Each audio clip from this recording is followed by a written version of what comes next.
Hey guys, you're in a nutshell with me, Ina. Nako, makiki-update tayo sa isang kaibigan natin na baka makikilala ng ilan sa inyo. I interviewed him 7 months ago, so I think around March this year. Dahil, eto, grabe, no? Talagang naglakas loob, lumipat sa isang rural town to try to take advantage of the rural immigration programs available. Okay, so 7 months ago yun ano. Kamustahin na natin kung ano nang nangyari sa kanilang journey to becoming PR. Welcome back. Ito na naman tayo, Randy Boy! Hello, What's up, boys and girls? It's your boy, Randy Boy. Hello, Miss Ina, at hello po sa mga viewers ni Miss Ina sa kanyang channel. Ina lang, nakakainis ka talaga. Ina lang, okay? Ina yan. Okay, teka, papakita ulit natin ang vlog ni Randy Boy. Yan. No, may vlog din si Randy Boy. In fairness, ang ganda ng viewership mo ngayon. Nakita ko kanina. Yes, salamat po sa suporta. Ayan, Randy Boy, Google, i-search nyo lang sa YouTube. You will see yung mga day in the life obviously, yung family niya sa Rocky Mountain House in Alberta. Yan. Okay, teka, tanggalin muna natin. Yan. Randy Boy, so 7 months ago na tayo huling nagkita. Ano na nangyari? Guys, I would highly encourage you guys, by the way, to watch that episode I had with him 7 months ago in March. Ano yun, no? Napaka-interesting nung ginawa nila. Talagang, paano ko ba i-describe briefly? Paano ba? Siguro, lakasan na ng loob. Oo, talagang nag-drive lang sila papunta doon. Sa mga employer, kung sino naghahanap, and then nung day na dapat pauwi na sila, 'di ba? Parang biglang yun, tama, tawagan, tapos biglang naghanap sila ng apartment, ganun. Third day yun, pauwi na kami na parang naatulala. Alam mo yun, yung pagka ganun kahaba yung journey, yung biyahe. Pagod na talaga, exhausted, pauwi. Tapos, biglang may tumawag sa'yo na nag-aalok ng part-time job sa isang rural town. And syempre, sino ba naman ako para hindi tanggapin yun? So, hindi doon natapos, no? Ibabalikan lang natin ng konti, hindi doon natapos yung paghahanap namin ng work. Pagdating namin dito, syempre, ako lang yung may work. Si Ona Girl, saka yung panganay namin, si Ate May, wala pa rin work. Plus, wala kami matitirhan. And sabi ng employer, kailan ka pwede mag-start? Syempre, sabihin ko, baka pwede ba next month? Ganun. So, sunod-sunod yun, napaka-tight nung panahon na yun kasi naghanap kami ng bahay na hindi naman madali. For family of 6, hindi madaling maghanap ng ganong, buti kung room for rent pwede, pero kung pamilya kayo, mahirap. Medyo mahirap. Well, pinagkaloob naman ni Lord. At ito, 7 months na, andito pa rin tayo. Okay, so ang mahiwagang tanong, kamusta na ang inyong PR journey? Siyempre, yan naman kasi ang dahilan ng paglipat nila Randy Boy dyan.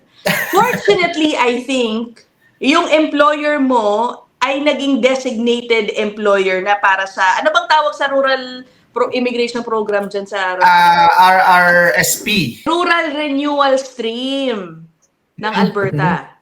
Okay. Tama.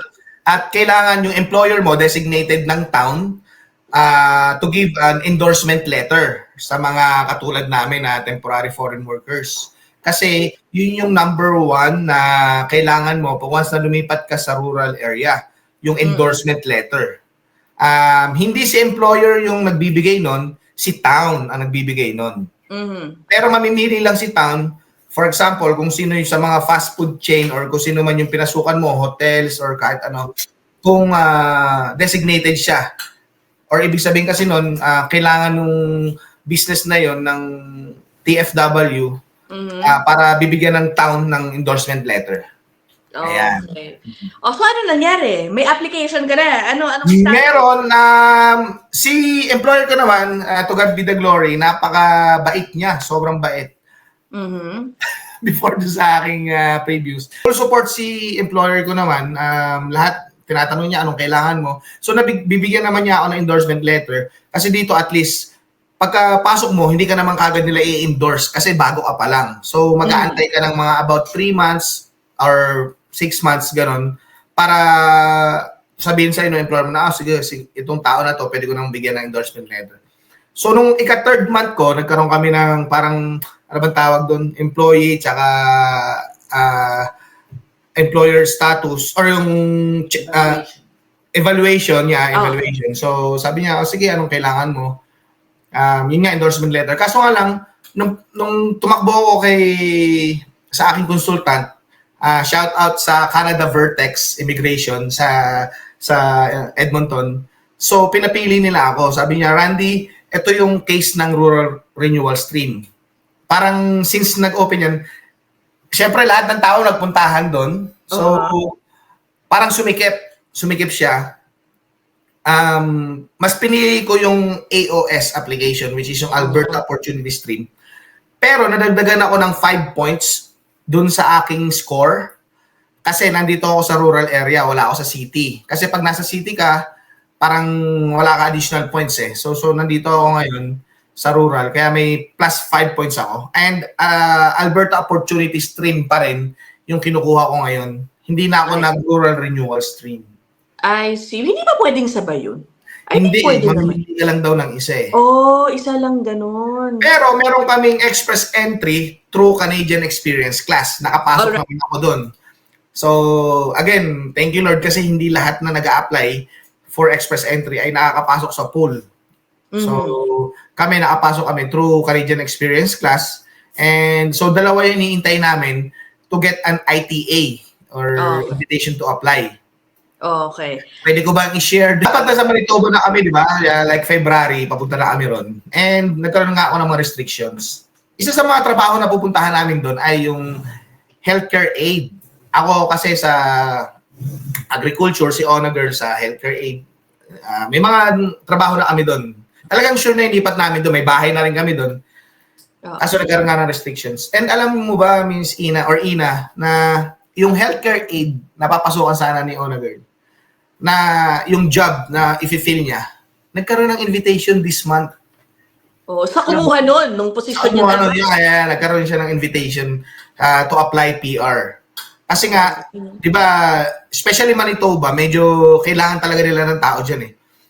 Healthcare aid, 6 months lang yung experience mo, hindi mo na kailangan mag 12 months or 1 year experience para magpasa ng application. Pag healthcare aid ka, basta 6 months may experience ka, pwede mo na siya ipasa. At no. Ayun nga yung nangyari. So, pero hindi pa rin ako nawawala ng pag-asa. Ibig sabihin, may napi-PR at may napi-PR pa rin, boys and girls. Yan. Ganun na lang natin tingnan. Baka na-confuse ng konti lang yung ating viewers. Ang sinasabi nila, Randy Boy, they were choosing between Rocky Mountain House and Manitoba. Yeah. Okay, yung sinasabi niyang nagkaroon siya po ng restrictions kasi si Randy Boy is currently on okay lang sabihin, di ba? Yeah, Vulnerable open work permit. Yeah. Hindi po namin na-expound talaga ng husto doon sa unang episode with him kung bakit siya naka-VOWP. Gusto mo bang i-clarify? Dahil may ilang mga nagtanong doon sa previous episode. Noong una kasi parang sensitive pa ako pag-usapan kasi una pa lang. Pero nung nalaman ko, marami rin pala kaming ganon na vulnerable worker.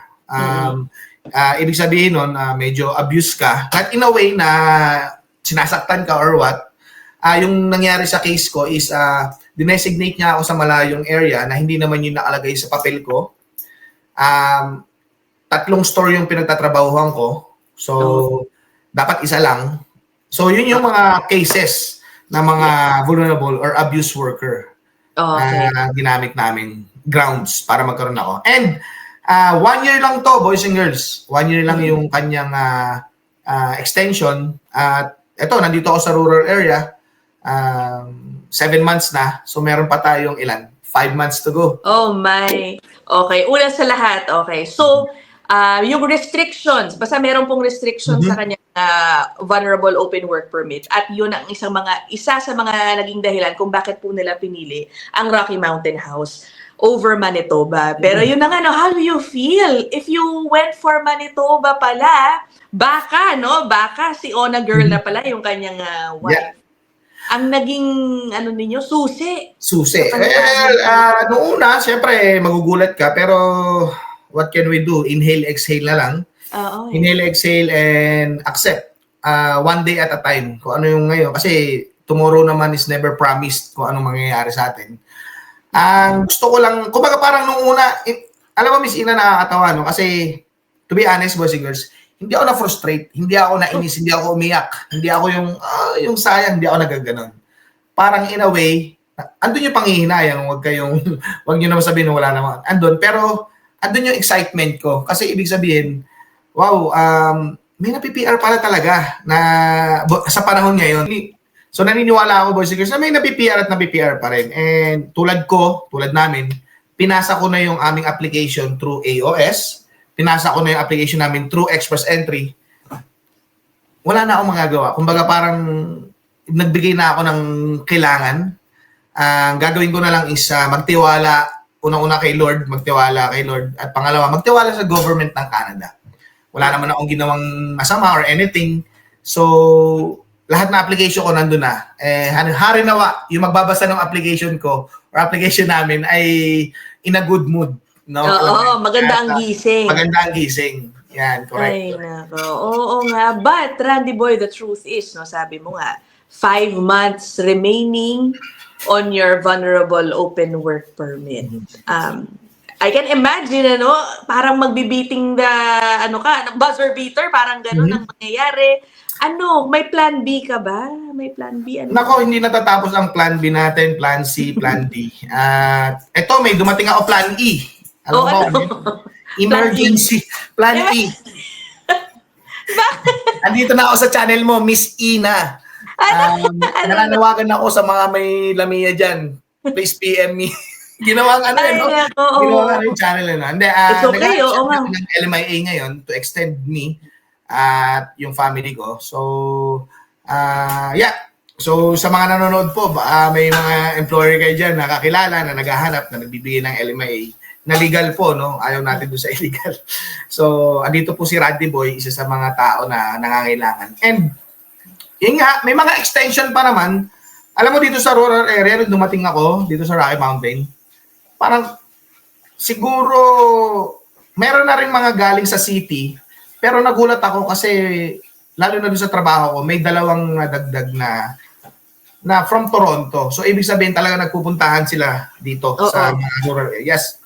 Marami na rin tao simula na dumating kami rito. Actually, yun ang gusto ko nga malaman din, from you. Total, 7 months ago na, nung lamipat ka dyan. Ano ang nasense mo? Biglang dumagsa ba rin yung mga tao soon after you arrived there? Marami na rin ba nung pagdating mo dyan? O ano ang changes over the past several months? Kasi siyempre, dahil nga medyo pahirapan na ngayon ma-PR, Randy Boy, I'm sure you know, many are turning to the different rural immigration programs at dyan ngayon umaasa. Kamusta na ba talaga ang tunay na sitwasyon? Marami. Sa totoo lang, dumami yung mga tao. Siyempre, isa na rin ako doon, nadagdag dito sa town nila. And nakikita ko talaga na padagdag. Pero in reality, yung sad part dito, may mga kakilala at mga rin ako na may mga plane ticket na pauwi kasi talagang, alam mo yun, una-una, nagkataon na mas early yung permit nila matatapos na wala na silang magawa, kundi yung iba nag-give up. May kakilala rin ako na nag-reapply to be unemployed status. May kakilala ako na nag-try mag-apply na na-renew ulit siya nang nabigyan siya ng permit. So, iba-iba yung case na nandito sa rural. Nothing for sure. Pag lumipat kayo, boys and girls, ng rural area, hindi sigurado na ito na yung pathway mo. Pero, ito yung chance ng another way dun sa kinukuha ng bawat TFW, which is to get PR.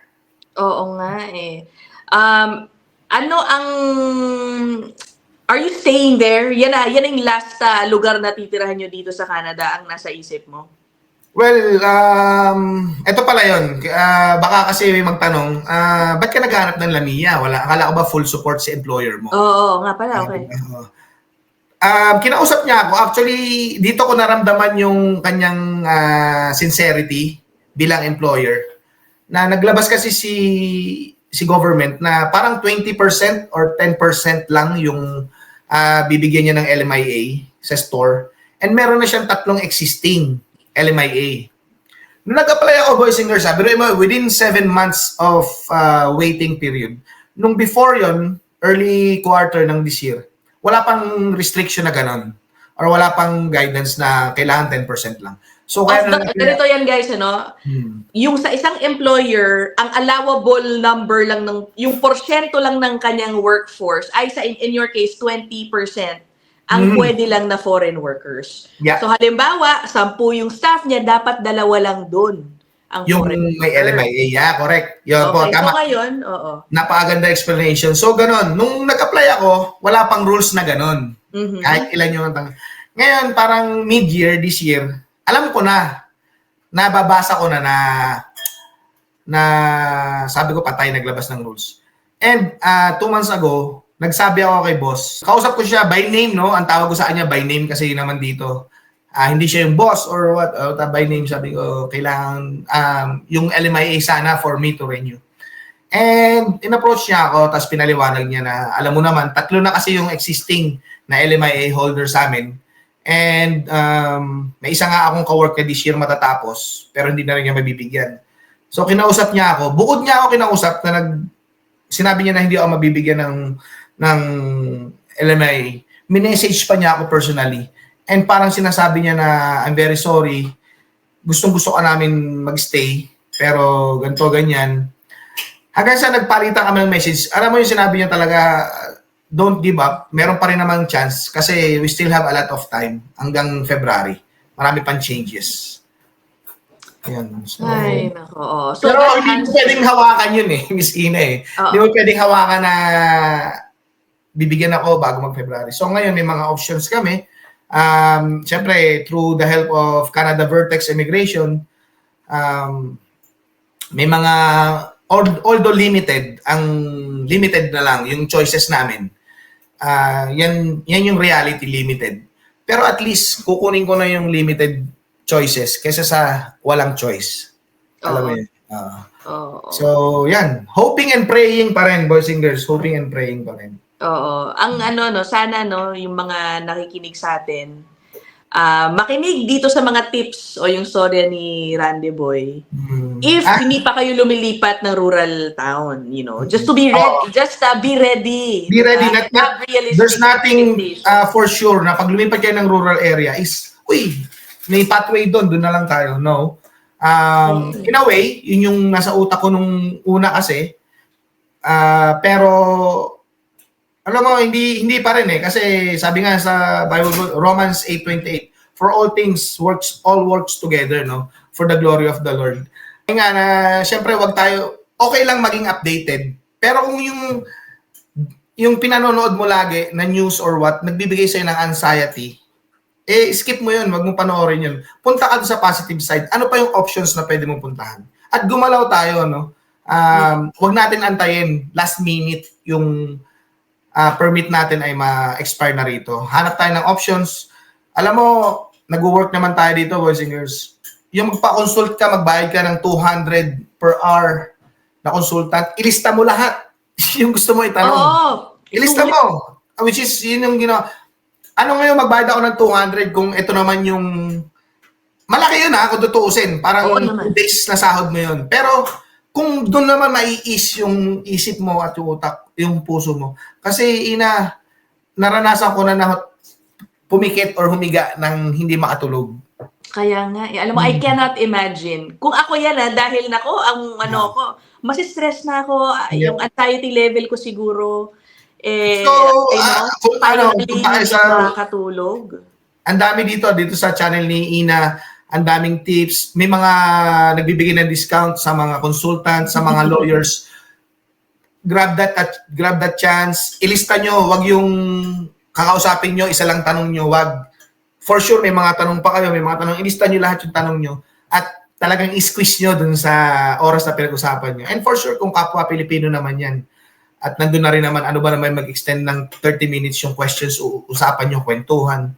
At least alam mo yung next step mo, at least alam mo yung options mo, at ano pa yung mga pwede nating gawin. Ito, Randy Boy, medyo mas personal, You're a family of 6. Yep. Kung ikaw sabi mo, may times na hindi ka na makatulog. Paano yung mga anak mo o si Ona girl na also feeling the pressure din ba sila? Amisina, I was very blessed pagdating sa aking pamilya, lalo na sa mga bata. Very mature sila mag-isip at very yung acceptance nila is napakagaan. Lagi ko sinasabi sa kanila na tayo ay nandito sa Canada para i-bless ni Lord at pagpalain. Sabi ko, yung pumunta lang tayo rito is napaka-big chance na, napaka-blessed na natin na nakapunta tayo. Pero hindi naman ako tumitigil or hindi naman tayo tumitigil lumaban. So, sa mga may anak dyan, pamilya, always talk to your sons and daughter kung ano yung update. Kasi mas mahirap yung nakikita nila na umiiyak ka, malungkot ka, mainit ang ulo mo. Hindi nila alam kung ano yung sitwasyon mo. Talk to them. Sabi mo, ito yung sitwasyon natin, ito yung game plan natin, ito yung gagawin natin. And, syempre, through faith, talagang yun yung ginagawa namin. Nagdadasal kami lagi. We keep on praying. We keep on asking favors kay Lord, blessings. Mahirap. Sinasabi ko sa kanila, mahirap. And sabi ko, andito na tayo. Yung iba nga gustong pumunta rito is hindi makapunta. Ano pat nandito na tayo. Laban lang. So, naiintindihan naman nila yun. Yung isa kong anak, gagraduate next year, June.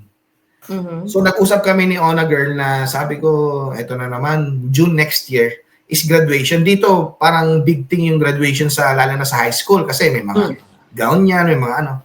Usap kami ni Ona, no? Sabi ko, paano kaya pag lumipat tayo, ano yung options natin? So, kinausap ako ni Ona na sabi niya, well, dapat sabihin natin kay Rain yung reality. Ito yung mangyayari. And, kasi ang takot ko, baka mamaya mawalan siya ng gana mag-aral, di ba? Yun yung inaano ko. Kasi bilang bata, alam mo na, lilipat-lipat na naman ako.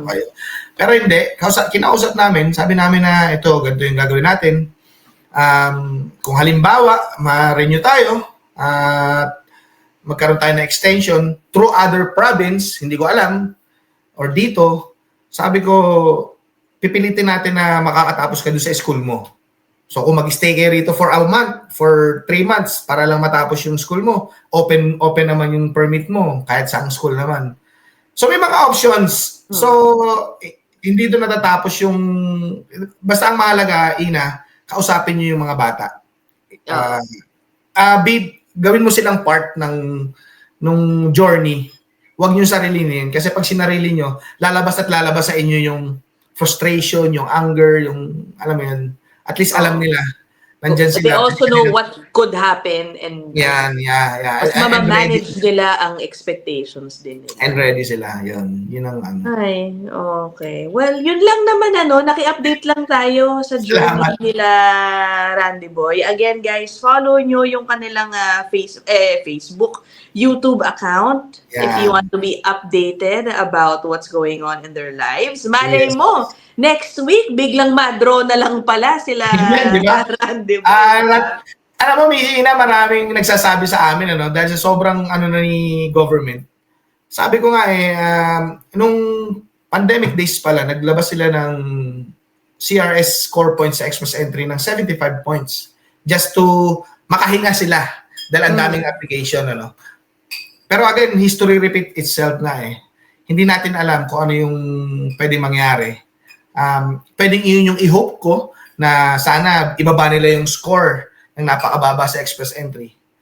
Hindi ko rin naman pwedeng ipagdasal yung nangyari nung 2014 yata na nagpa-uwi sila pagka hindi. Marami. So, syempre, hope for the best na lang tayo. Yeah. And praying for the Ay, best. nako. Sige, sasamahan ko kayo, sa pag-pray. Sana, Randy Boy. Yes. Kung hindi man, sana malay mo through this episode nga, yung panawagan mo kung sinong may lamia dyan. Huwag niyo pong kakalimutan. Baka may mag-get in touch. PM me. Kahit sa nanubot, pwede po ako lumipat. Kaya kay Sir Henry, huwag niyo po ako kakalimutan. Oy, pero malay mo kung ganun willing ka talaga rin sobrang layo. Who knows? It's still Canada, Ina, right? Correct. Saka mataas nga yata sweldo sa Nunavut because of the extreme weather that you have to experience. Hanggat nandito tayo, sabi ko, options. Kung ang option na lang ay nandun sa dulo ng Canada, punta tayo ron. Ayan, okay. Anyway, thank you so much for updating us, Randy Boy. Good luck sa Thank you rin inyo. po. Sana Thank you. yung next episode natin na PR na kayo. Hintayin ko ulit yan. Kung magdilang Okay. Anghel ka, Miss Ina, at huwag ka mag-alala. Once na nakatanggap ako ng ITA, ikaw ang unang-unang kong kukontakin. Less than 5 months to go yan. Dapat mangyari na yan. Yes. Okay. Maraming salamat. Oo, thank you guys so much for joining us. Randy Boy, maraming salamat ulit. We will end this episode here. Sana meron kayong napulot. Kung meron kayong similar situation, no?